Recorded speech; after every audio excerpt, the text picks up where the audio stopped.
जय श्री कृष्ण दोस्तों। आज हम अधिक मास में आने वाली कृष्ण पक्ष की परमा एकादशी के विषय में विस्तार से जानकारी प्राप्त करेंगे। आप हमारे चैनल को सब्सक्राइब अवश्य करें और बेल का आइकन प्रेस करें। इससे आपको आने वाली वीडियो का नोटिफिकेशन मिलता रहेगा। हिंदू पंचांग के अनुसार प्रत्येक माह की 11वीं तिथि को एकादशी कहा जाता है। एकादशी को भगवान विष्णु की प्रिय तिथि माना जाता है। एक महीने में 2 पक्ष होने के कारण 2 एकादशी होती हैं, एक शुक्ल पक्ष में और दूसरी कृष्ण पक्ष में। इस प्रकार वर्ष में कम से कम 24 एकादशी हो सकती हैं, परंतु अधिक मास की स्थिति में ये संख्या 26 होती है। एकादशी के व्रत का संबंध 3 दिनों की दिनचर्या से है। भक्त उपवास के दिन से एक दिन पहले दोपहर में भोजन लेने के उपरांत शाम का भोजन नहीं लेते, ताकि यह सुनिश्चित हो सके कि अगले दिन पेट में कोई अवशिष्ट भोजन न बचा हो। भक्त एकादशी के दिन उपवास के नियमों का कड़ाई से पालन करते हैं और अगले दिन सूर्योदय के बाद ही उपवास समाप्त करते हैं। एकादशी व्रत के दौरान सभी प्रकार के अनाज का सेवन वर्जित होता है। जो लोग किसी कारण एकादशी व्रत नहीं रखते, उन्हें एकादशी के दिन भोजन में चावल का प्रयोग नहीं करना चाहिए और झूठ तथा परिनिंदा से भी बचना चाहिए। जो व्यक्ति एकादशी के दिन विष्णु सहस्त्र नाम का पाठ करता है, उस पर भगवान विष्णु की विशेष कृपा होती है। एकादशी के दिन व्रत, पूजा, भजन कीर्तन और कथा इत्यादि की जाती है। इस पर परमा एकादशी शनिवार 12 अगस्त को मनाई जाएगी। परमा एकादशी का मुहूर्त। परमा एकादशी तिथि 11 अगस्त 2023 को सुबह 5:06 पर आरंभ होगी। 12 अगस्त 2023 को सुबह 6:31 पर समाप्त होगी। व्रत तोड़ने या पारण का समय 13 अगस्त 2023 को सुबह 5:49 से 8:19 तक है। आइए जानते हैं परमा एकादशी का महत्व क्या है। अर्जुन ने कहा, हे कमल नयन, आपने शुक्ल पक्ष की एकादशी का विस्तार पूर्वक वर्णन करके मुझे सुनाया। अब आप मुझे कृपा करके अधिक मास के कृष्ण पक्ष की एकादशी का क्या नाम है, इसमें किस देवता का पूजन किया जाता है और इसके व्रत से किस फल की प्राप्ति होती है और इसकी विधि क्या है, यह सब आप मुझे बताएं।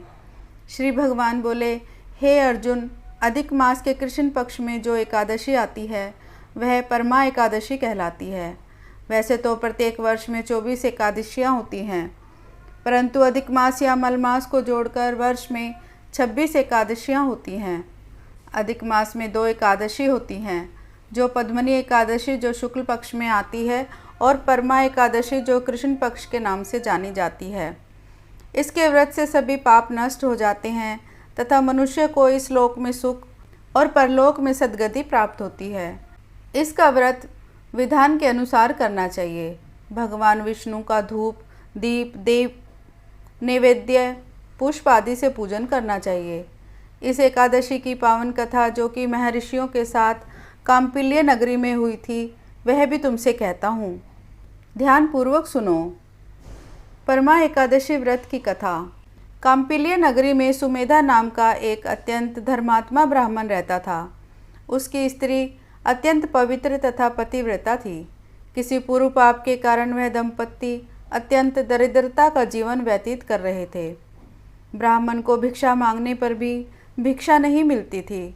उस ब्राह्मण की पत्नी वस्त्रों से रहित होते हुए भी अपने पति की सेवा करती थी तथा अतिथि को अन्न देकर स्वयं भूखी रह जाती थी और पति से कभी किसी वस्तु की मांग नहीं करती थी। दोनों पति पत्नी घोर निर्धनता का जीवन व्यतीत कर रहे थे। एक दिन ब्राह्मण अपनी स्त्री से बोला, हे प्रिय, जब मैं धनवानों से धन की याचना करता हूँ तो वह मुझे मना कर देते हैं। गृहस्थी धन के बिना नहीं चलती, इसलिए यदि तुम्हारी सहमति हो तो मैं परदेश जाकर कुछ काम करूं, क्योंकि विद्वानों ने कर्म की प्रशंसा की है। ब्राह्मण की पत्नी ने विनीत भाव से कहा, हे स्वामी, मैं आपकी दासी हूँ। पति अच्छा और बुरा जो कुछ भी कहे, पत्नी को वही करना चाहिए। मनुष्य को पूर्व जन्म में किए कर्मों का फल मिलता है। सुमेरु पर्वत पर रहते हुए भी मनुष्य को बिना भाग्य के स्वर्ण नहीं मिलता। पूर्व जन्म में जो मनुष्य विद्या और भूमि दान करते हैं, उन्हें अगले जन्म में विद्या और भूमि की प्राप्ति होती है। ईश्वर ने भाग्य में जो कुछ लिखा है उसे टाला नहीं जा सकता। यदि कोई मनुष्य दान नहीं करता तो प्रभु उसे केवल अन्न ही देते हैं।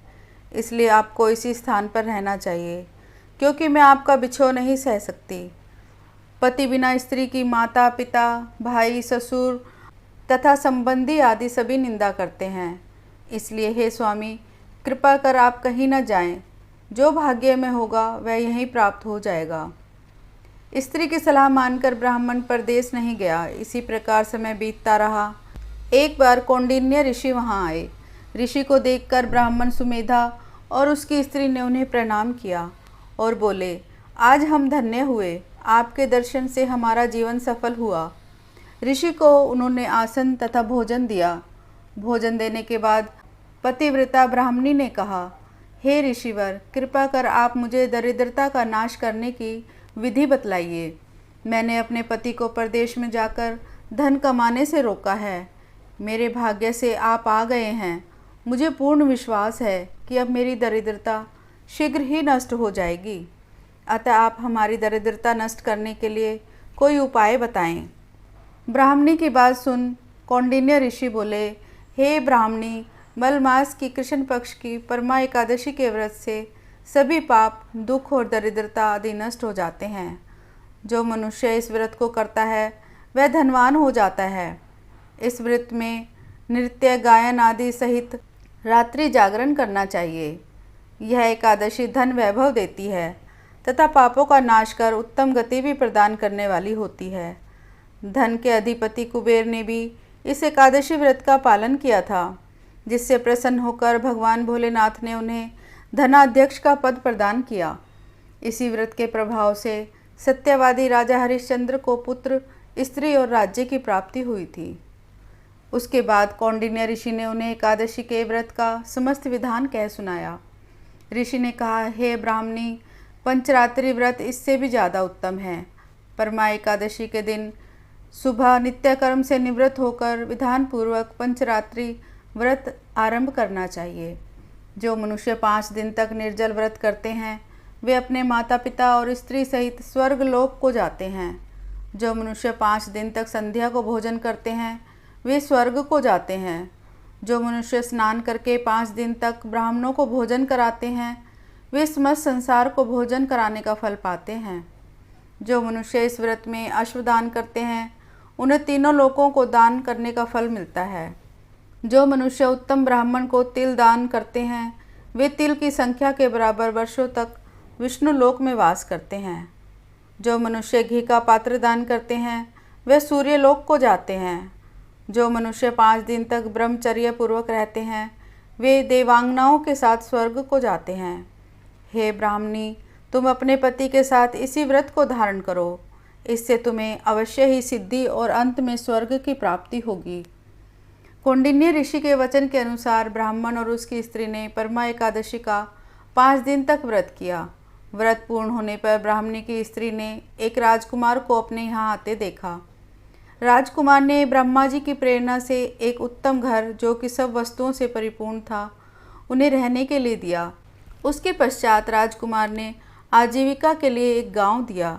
इस प्रकार ब्राह्मण और उसकी स्त्री की गरीबी दूर हो गई और पृथ्वी पर काफ़ी वर्षों तक सुख भोगने के पश्चात वे पति पत्नी श्री विष्णु के उत्तम लोक को प्रस्थान कर गए।